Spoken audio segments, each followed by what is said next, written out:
So what's up student, स्वागत है आपका मेरा चैनल यूट्यूब पे। एंड आज जैसे कि इंट्रोडक्शन वीडियो आप थंबनेल में देख ही चुके हैं। क्लास 8 का इंट्रोडक्शन वीडियो हम कवर करेंगे आज, जो कि आपका चैप्टर 6 है, जिसका नाम है स्क्वायर एंड स्क्वायर रूट्स। होप कि मैं आपको बहुत ही अच्छे से समझा पाऊंगा, और इतना गारंटीड है कि अगर आप इस वीडियो को इंट्रोडक्शन वीडियो पूरा देख लेते हैं तो आपको यूट्यूब पे कोई भी अदर वीडियोस देखने की ज़रूरत नहीं पड़ेगी। ओके, तो चलिए वीडियो को स्टार्ट करते हैं। सबसे पहले हम जानना चाहेंगे कि ये जो हमारा वर्ड है स्क्वायर, स्क्वायर वर्ड्स तो बच्चे हम फर्स्ट क्लास से भी पढ़ते हुए आ रहे हैं। स्क्वायर मतलब क्या होता है? स्क्वायर मतलब एक वैसी आकृति जिसकी चारों साइड्स इक्वल होती हैं। ओके, चारों साइड्स इक्वल होने का मीन्स क्या है कि अगर ये ए है तो ये भी ए होगी, ये भी ए होगी, ये भी ए होगी। लेकिन अभी हम स्क्वायर पढ़ने नहीं, अभी हम स्क्वायर एंड स्क्वायर रूट्स पढ़ने आए हैं। यहाँ से मैं आपको इसलिए उठा रहा हूँ क्योंकि एक ABC पॉइंट होता है। ओके, आप किसी भी सीढ़ी को चढ़ने के लिए आपको फर्स्ट से स्टार्टिंग करनी पड़ती है। मैं आपको डायरेक्ट क्वेश्चंस पे नहीं लेके जा सकता, डायरेक्ट स्क्वायर रूट्स नहीं समझा सकता। ठीक है, जैसे कि और भी बच्चे हैं, हो सकता है आपका बेस क्लियर है, लेकिन और भी बहुत सारे बच्चे हैं जिनका बेस क्लियर अभी भी नहीं है। ओके, तो मैं स्क्वायर वर्ड से आपको ये समझाना चाह रहा हूँ कि अगर जैसे कि हमको सबको पता है कि जब हम एरिया निकालते हैं स्क्वायर का, तो एरिया निकालने का स्क्वायर का फॉर्मूला होता है बच्चों हमारे पास side into side. Okay, side into side, side into side means हम ये भी कह सकते हैं कि साइड का स्क्वायर, साइड की पावर 2। ओके, साइड की पावर 2 को ही हम स्क्वायर के नाम से डिनोट करते हैं, जो कि हमारा chapter square and square roots है। ओके, अब हम आगे चलते हैं बच्चों। बहुत ही सारी इंटरेस्टिंग बातें हैं इस चैप्टर के अंदर, जो कि आपको धीरे धीरे देखने को मिलेंगी। लेकिन फर्स्ट ऑफ ऑल मैं आपको एक चीज दिखाना चाहता हूँ कि यहाँ से हम बात करते हैं एरिया ऑफ साइड्स।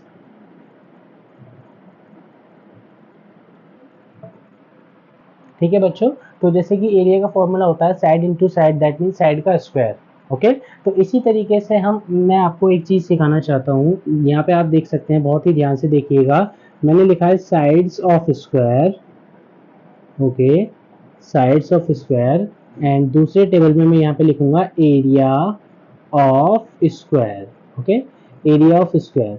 अब इस बात से बच्चों आपको क्या समझाना चाह रहा हूँ, थोड़ा ध्यान से देखिएगा, बहुत ही इंटरेस्टिंग चीज है और बहुत ही अच्छे से आपको मैं समझाने वाला हूँ। ओके, तो मान लीजिए एक साइड दिया हुआ है, हमें 1 दिया हुआ है, तो अगर हम उसका एरिया ऑफ स्क्वायर निकालेंगे, एरिया ऑफ स्क्वायर का फॉर्मूला होता है बच्चों side into side, that means 1 into 1 हम करेंगे, दैट मीन्स हमें 1 मिलेगा। और इसी तरीके से हम 1 को क्या लिख सकते हैं, 1 का स्क्वायर लिख सकते हैं बच्चों। ओके, इसी तरीके से मान लीजिए अगर हमारे पास 2 साइड हैं, तो 2 इंटू 2 करेंगे, because side into side formula होता है 2 इंटू 2 बच्चों 4 होता है, लेकिन हम शॉर्ट फॉर्म में लिखने के लिए 2 का स्क्वायर बोल देते हैं। इसी तरीके से 3 साइड्स हैं, तो 3 इंटू 3 हम करेंगे, क्योंकि साइड का फॉर्मूला है, मैं बार बार बोल रहा हूँ आपसे, ये ध्यान रखने वाली चीज़ है। 9 को हम 3 का स्क्वायर भी लिख सकते हैं। इसी तरीके से अगर हम 4 लिखते हैं, तो 4 इंटू 4 अगर हम करेंगे, तो 4 4 जा 16 होता है बच्चों, और 4 का स्क्वायर। अब मैं आपको मेन चैप्टर पे लेकर जाना चाहता हूँ कि हमारा ये चैप्टर क्यों स्क्वायर के रूप में बनाया गया है। ठीक है, देखो बच्चों, जैसे कि हमारी मैथ है। ओके, मैथ में वो नहीं चलता कि आप घंटों की कैलकुलेशन करके एक आंसर निकाल के दो। मैथ वो होती है कि आप 2 से 3 मिनट की कैलकुलेशन करो, जितना टाइम आप बचा सको उतना टाइम बचा करके आप आंसर निकाल के दो, उसे मैथ कहा जाता है। ओके, इसी के अकॉर्डिंग आप ये देखिए कि अगर मैं यहाँ 1 इंटू 1 लिख रहा हूँ और यहाँ पे 1 का स्क्वायर लिख रहा हूँ, तो बच्चों ये इक्वेशन लिखने में मेरे को इजी हो रहा है या ये इक्वेशन इजी हो रहा है? मतलब कहने का ये है कि आपको यहाँ पे थोड़ा सा आलसीपन दिखाना है कि यहाँ पे अगर आप 2 इंटू 2 लिखोगे तो 4 होगा, लेकिन एक होशियार बच्चा आता है वो 2 का स्क्वायर लिख देता है, तो इसका मतलब भी बच्चों 4 होता है। ओके, तो ये है एक डिस्क्रिमिनेशन कि हाँ, इस चैप्टर को हम शॉर्ट फॉर्म में कैसे कर सकते हैं। ओके, अगर मान लीजिए मैंने आपके लिए 5 की पावर 3 लिख दिया, तो आप बच्चों क्या करोगे, आप लिखोगे 5 इंटू 5 इंटू 5 इंटू 5। तो ये इतनी बड़ी इक्वेशन लिखने से बेटर है कि हम ये छोटी सी इक्वेशन लेके अपना काम खत्म कर दें। यहीं पे हमारा मैथ का एक छोटा सा सिंबल बन जाता है कि हाँ, हम अपना जितना टाइम बचा सके उतना टाइम बचाएंगे और आंसर आपके सामने ले आएंगे। ओके, अब मैं आपको लेके चलता हूँ थोड़ा सा आगे। ओके, तो बच्चों अब हम चलते हैं बहुत ही इंटरेस्टिंग चीज पे, जिसका नाम है what is a square number. Square number होता क्या है ये अब हम जानेंगे। स्क्वायर नंबर ढूंढने का और पहचानने का मैं आज आपको एक बहुत ही अच्छा फॉर्मूला देने वाला हूँ, जो आपको हमेशा काम आएगा बच्चों। ठीक है, मैं आपसे ये कह रहा हूँ कि स्क्वायर नंबर एक ऐसा नंबर होता है दो जो दो सेम संख्याओं के मल्टीप्लिकेशन से बनता है। ओके, स्क्वायर नंबर एक वो नंबर होता है जो दो सेम संख्याओं के मल्टीप्लिकेशन के बाद बनता है। हो सकता है आपको बात समझ ना आई हो, लेकिन मैं इसको थोड़ा सा एग्जांपल देके समझाना चाहूंगा जो आपको क्लियर कर देगा। ओके, एग्जांपल में के तौर पर हम लेते हैं कि मान लीजिए आपके पास मैंने चार संख्या लिखी जो कि है 81, जो कि है 16, जो कि है 27, जो कि है आपका 25। ओके, ये चार संख्या आपके पास मैंने लिखी और मैंने पूछा कि इनमें से कौन सा स्क्वायर नंबर है। तो आपको मैंने क्या बताया, जो सेम मल्टीप्लाइकेशन, जो दो सेम मल्टीप्लाइकेशन की संख्या से बने वो स्क्वायर नंबर होता है। 81 को दो हम सेम संख्याओं से मल्टीप्लाई करके आसानी से बना सकते हैं बच्चों, क्योंकि 9 9 या 81 आप सबको पता होता है। हम इसके नीचे लिख देंगे कि yes it is a square number, ये एक स्क्वायर नंबर है। इसी तरीके से अब हम 16 को देखेंगे। 16 एक दो सेम संख्याओं से मिलकर बन सकता है, जो कि है 4 इंटू 4, 4 4 जा 16 आपको पता है, और यहाँ पे हम लिख देंगे yes it is a square number. इसी तरीके से हम थर्ड संख्या पे चलेंगे और ये है 27। अब बच्चों आप सोच के बताओ कि 27 कौन सी दो सेम संख्याओं के मल्टीप्लिकेशन से बन सकता है, जो कि पॉसिबल नहीं है। तो दैट मीन्स ये एक परफेक्ट स्क्वायर नंबर नहीं है, यहाँ पे हम नो लिख देंगे। और अगली संख्या पे हम चलेंगे जो कि है 25, जो कि दो सेम संख्याओं के मल्टीप्लिकेशन से बन सकता है। 5 5 जा 25, एंड यहाँ हम लिख देंगे yes it is a square number. और इन्हीं स्क्वायर नंबर्स को एक बहुत ही अच्छे नाम से भी जाना जाता है, जो कि है आपका परफेक्ट स्क्वायर। क्या बोलते हैं हम? Perfect square. बस मैथ में ज्यादा कुछ ज्यादा नहीं है बेटा। ओके, बस चीजों के नाम थोड़े कठिन कर दिए गए हैं, है वो बहुत ही इजी। आप स्क्वायर नंबर को जान लीजिए, दो सेम संख्याओं के मल्टीप्लिकेशन से आपकी एक संख्या बनती है, उसी को हम स्क्वायर नंबर बोलते हैं, और इन्हीं स्क्वायर नंबर्स को परफेक्ट स्क्वायर के नाम से भी जाना जाता है। ओके, ठीक है। अब बच्चों हम कुछ क्वेश्चंस निकाल के देखने वाले हैं जो कि आपके परफेक्ट स्क्वायर पे डिपेंड होंगे कि आप परफेक्ट स्क्वायर को कैसे फाइंड करेंगे। ओके, तो मैंने आपके पास कुछ पहले हम क्वेश्चन लिख देते हैं। Find the perfect squares. Okay, आपको परफेक्ट स्क्वायर्स फाइंड करने हैं बच्चों। ओके, फर्स्ट क्वेश्चन में आपके पास लिखता हूं कि आपको 10 से लेकर के 20 तक के परफेक्ट स्क्वायर फाइंड करने हैं जो उसके बीच में आएंगे। सेकंड क्वेश्चन में आपको लिख करके देता हूं बच्चों, जो है 30 से लेके आपका 40 तक आएंगे। तो फर्स्ट क्वेश्चन का हम सॉल्यूशन करेंगे जल्दी से। आपको पता है बच्चों 10 के बाद क्या आता है? 10 के बाद सबसे पहले 10 आता है, उसके बाद 11, then 12, 13, 14, 15, 16, 17, 18, 19 एंड देन 20। आपसे पूछा जा रहा है बच्चों कि इन सभी नंबर्स में कौन सा परफेक्ट स्क्वायर है। परफेक्ट स्क्वायर की डेफिनेशन मैं आपको दे चुका हूं, एक ऐसा नंबर जो दो सेम संख्याओं के मल्टीप्लिकेशन से बनकर तैयार होता है। ओके, तो 10 एक ऐसी संख्या है जो कि परफेक्ट स्क्वायर नहीं है। 11 परफेक्ट स्क्वायर नहीं है क्योंकि सेम संख्या से नहीं मल्टीप्लाई हो सकता। 12 नहीं है, 13 नहीं है, 14 भी नहीं है, 15 भी नहीं है। लेकिन बात जब 16 की आती है तो हमें थोड़ा सा सोचना पड़ेगा कि ये एक परफेक्ट स्क्वायर है। क्यों है बच्चों? क्योंकि 16 एक दो सेम संख्याओं की मल्टीप्लिकेशन से बनकर मिलकर बन जाता है, तो that means that is a perfect square. आगे बढ़ेंगे। 17 एक परफेक्ट स्क्वायर नहीं है, 18 एक परफेक्ट स्क्वायर नहीं है, 19 भी नहीं है, एंड 20 भी नहीं है। ओके, होप कि आपको मेरा लास्ट चैप्टर, लास्ट टॉपिक पढ़ाया हुआ आपको क्लियर हुआ होगा। अब हम सेकंड क्वेश्चन पे ध्यान देंगे। सेकंड क्वेश्चन है आपका 30, 31, 32, 33, 34, 35, 36, 37, 38, 39 एंड लास्ट में है आपका 40। सेम आपको बताना है कि परफेक्ट स्क्वायर इन नंबर्स में से कौन सा है। तो हम एक एक करके चेक करना स्टार्ट करेंगे। 30 परफेक्ट स्क्वायर नहीं है, 31 नहीं है, 32 नहीं है, 33 भी नहीं है, 34 भी नहीं है, 35 भी नहीं है। लेकिन बात जब 36 की आ रही है तो हमें बच्चों थोड़ा सा सोचना पड़ेगा क्योंकि 36 एक ऐसी संख्या है जो कि 6 इंटू 6 करने पर 36 हमें मिल जाएगा।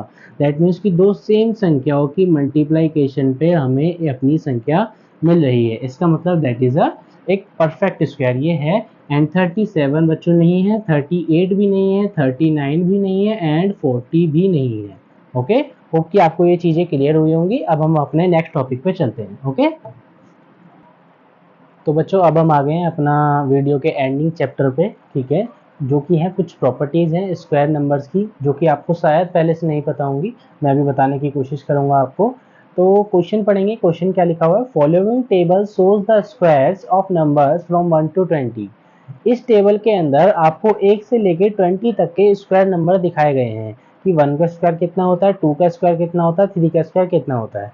ठीक है, सबसे पहले हम थोड़ा सा आपको ये बताना चाहेंगे कि अगर आप 8th क्लास में हैं और आप सीरियसली पढ़ाई करना चाहते हैं तो आप इस टेबल को प्रॉपरली अच्छे से कम दिन में 2 या 3 बार जरूर लिख कर देखें, क्योंकि इससे आपका लिखने का भी प्रैक्टिस होगा एंड ये आपको 2 से 3 दिन में ही बहुत ही अच्छे से याद हो जाएंगे, जिससे कि आपका एग्जाम में समय बचेगा। ओके, क्योंकि आप समय में 18 इंटू 18 करके देखेंगे तो आपका समय लगेगा। अगर आपको याद होगा तो आप फटाफट से 3 to 4 लिख देंगे, 324। ओके, तो मैं सजेशन आपको यही दूंगा कि आप दिन में 1 से 2 बार भी इस टेबल को जरूर बनाएं, जरूर याद करें, क्योंकि ये आपके एग्जाम टाइम में आपका समय बचाने में बहुत काम आएगा। ओके, तो अब हम यहाँ से क्या देखना चाह रहे हैं, प्रॉपर्टीज क्या है स्क्वायर नंबर्स की। ये आपके स्क्वायर नंबर्स हैं सारे के सारे, इनकी कुछ प्रॉपर्टीज हैं। पहले मैं आपको बता देता हूँ कि 1 का स्क्वायर 1 है, 2 का स्क्वायर 4 है, 3 का स्क्वायर 9 है। ओके, आपको मैं जो चीज नोटिस करने के लिए बोल रहा हूँ आप वो देखिए कि हमें इन सभी स्क्वायर नंबर्स की लास्ट डिजिट देखनी है। लास्ट डिजिट मीन्स कि इनके सबसे लास्ट में क्या लिखा हुआ है। लास्ट में आप देख सकते हैं कि 1 है, 2 है, सॉरी नंबर्स पे आ गए, स्क्वायर्स पे देखेंगे 1 4 9 6 5 6 9 4 1 0। मैं नोटिस करने वाली बात आपसे ये कह रहा हूँ कि हमारे नंबर्स होते हैं 0 1 2 4 1 2 3 4 5 6 7 8 9 एंड 10। ओके, हमारे ये सभी नंबर्स होते हैं जो कि 0 से 9 के बीच में आ जाते हैं। मैं आपसे नोटिस करने वाली बात ये कह रहा हूँ कि इन स्क्वायर नंबर्स में एक बहुत ही अच्छी कॉमन बात है कि इनमें सिर्फ और सिर्फ एंडिंग डिजिट में 0 1 4 5 6 एंड 9 आपको दिखाई देगा। इसके अलावा आपको ये दोनों नंबर्स बिल्कुल भी नहीं दिखाई देंगे। आप नोटिस कर लीजिए, देखिए वहां से मैच कीजिए 1 4 9 1 1 4 9 6 5 6 9 6 5 6 9। ओके, 410 410, मतलब देखा जाए तो इन सभी स्क्वायर नंबर्स की लास्ट की जो डिजिट है वो सभी की सभी कैसी हैं बच्चों? ठीक है, ओके, मैं आपको बताना चाहूंगा। देखिए यहाँ पे 0 1 4 5 6 एंड 9, ये बच्चों 6 डिजिट ऐसी हैं जो किसी भी स्क्वायर नंबर के अगर आप लास्ट में देख लेते हैं, लास्ट डिजिट से हमें मतलब होता है, तो लास्ट डिजिट में अगर आप ये 6 की 6 डिजिट देख लेते हैं तो आप आंख बंद करके कह सकते हैं कि yes that is a square number. लेकिन लेकिन ऐसा बिल्कुल भी नहीं है कि आप लास्ट डिजिट को देख करके आप ये बोल दीजिए कि हाँ ये एक स्क्वायर नंबर्स है। ये तरीका बस इसलिए काम आता है कि मान लीजिए अगर आपके सामने 4 संख्या लिखी हैं जो कि कुछ इस प्रकार हैं 2 8 7 6 6 5 4 2 2 1 3 2 4 8 9 1। मैंने आपसे ये बोला कि इन चारों में से मुझे स्क्वायर नंबर बताइए कि कौन सा परफेक्ट स्क्वायर नंबर है। ओके, तो सबसे पहले आपका दिमाग ये चल जाना चाहिए कि हमें जीतू सर ने एक चीज पढ़ाई थी कि जिन डिजिट के पीछे 0 1 4 5 6 9 आपको दिखाई दे जाता है वो परफेक्ट स्क्वायर हैं, और जिनके पीछे 2 3 7 एंड 8 डिजिट होती है ये एक perfect square not a perfect square. Okay, NPS not perfect square. आप देख सकते हैं कि इसके पीछे 2 है, मतलब कि आंख बंद करके ये परफेक्ट स्क्वायर नहीं है।